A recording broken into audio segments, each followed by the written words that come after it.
The snow, the winds, the plummeting temperatures, they'd been forecast for so long, and yet when they came, for some, they still came as a surprise, and their impact on the roads was deadly. 3 people lost their lives here in a collision between a lorry and a car, an incident Lincolnshire police have connected to the hazardous driving conditions. Another man died in a separate crash in Cambridgeshire. We're working with fire and rescue, we're working with the local county council, and we're working with highways to keep the road networks open and to keep safe for members of the public that are travelling. The weather, which arrived first in the commuter heartlands of Kent, didn't cause disruption there. There were some delays, but trains ran and travellers were offered a service to get where they needed to go. The disruption in Essex and East Anglia wasn't caused by snow, but by the decision by train companies to cancel services in advance.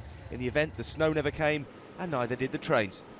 It's not easy for us to cancel trains. It's not easy. The flack we take from customers, justifiably, is not easy. It's not easy for our staff. It's not easy for us. It's really bad for our reputation. We don't want to be cancelling trains. With rail services badly affected in places, for many it was a drive to work.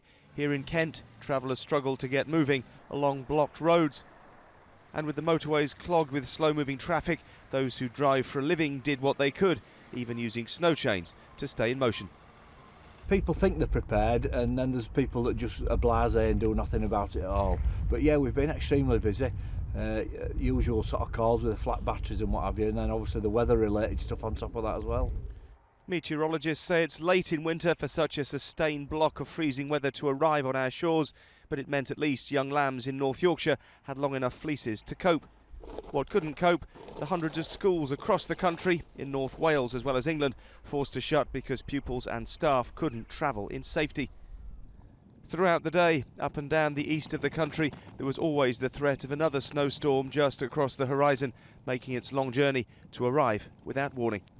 Here in County Durham, the amber warning may have been lifted, but the temperature is still very low and the threat of snowfall is still ever present.